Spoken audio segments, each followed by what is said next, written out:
MP developer launching Villa Vaibhavan October 4, 5 and 6 now at Sirseri and Kunratur. For booking call 7825806806.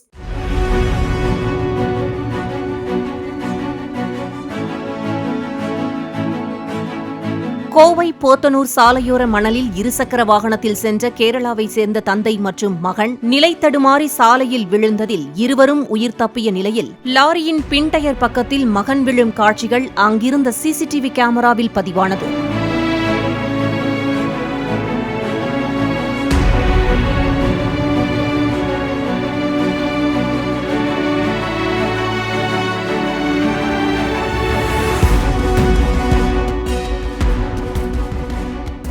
MP developer launching Villa Vaibhavan October 4, 5 and 6 now at Sirseri and Kunratur. For booking call 7825806806.